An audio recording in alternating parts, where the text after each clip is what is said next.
Doctor Walsankar प्रकरणात एक नवा ट्विस्ट आलाय। सून डॉक्टर सोनालीकडील 50% मालकी परत घेऊन पत्नीला हॉस्पिटलचे सर्व अधिकार देऊन डॉक्टरांची आत्महत्या। पत्नी डॉक्टर उमा वळसंकर यांना आपल्या रुग्णालयाचे सर्व अधिकार कागदोपत्री सोपवूनच डॉक्टर शिरीष यांनी आत्महत्या केली होती, अशी माहिती आता पुढे आली आहे। 4 वर्षापूर्वी स्वतःच्या रुग्णालयाची 50% मालकी सून डॉक्टर सोनाली आणि मुलगा डॉक्टर अश्विन यांच्या नावे त्यांनी केली होती। मात्र ग्रहकलहामुळे गेल्या 2 महिन्यापूर्वी त्यांनी रुग्णालयाचे संपूर्ण अधिकार पत्नी डॉक्टर उमा यांच्याकडे सोपवण्याची कागदोपत्री प्रक्रिया पूर्ण केली होती, अशी माहिती डॉक्टर शिरीष यांच्या निकटवर्तीय व्यक्तीने दिली आहे। आत्महत्येच्या घटनेनंतर 3-4 दिवसातच सून डॉक्टर सोनाली यांना घर सोडावं लागलं।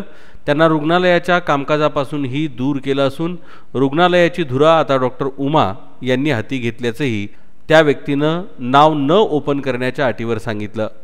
डॉक्टर शिरीष हे अनेक महिन्यांपासून त्रस्त असायचे।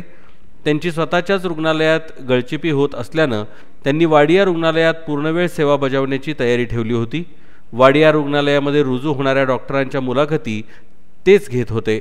अक्षय तृतीयाच्या मुहूर्तावर 30 मे रोजी वाडिया रुग्णालय सुरू करण्याचेही नियोजन होते। 8 दिवसांपूर्वी वाडियात आल्यावर त्यांचा चेहरा पडलेला होता। त्याचं कारण त्यांना विचारलं असता त्याने सुनेसंदर्भात सांगितले होते।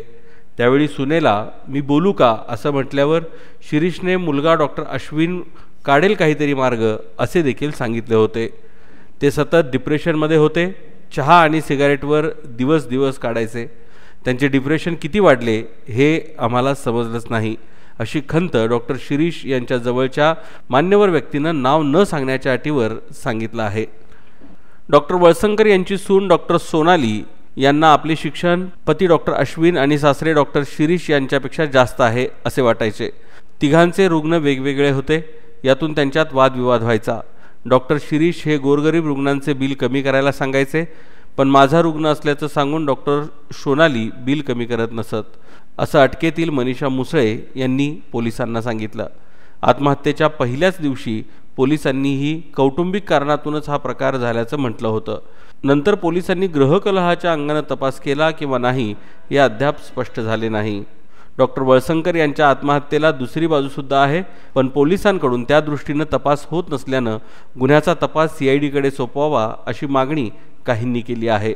याशिवाय शिवसेनेचे जिल्हाप्रमुख मनीष काळजे यांनी तपास शांत चुकीच्या पद्धतीनं सुरू असल्याचा संशय व्यक्त करत या प्रकरणाची SIT मार्फत चौकशी व्हावी आणि दोषींवर कठोर कारवाई करावी अशी मागणी निवेदनाद्वारे गृह राज्यमंत्र्यांकडे केली आहे।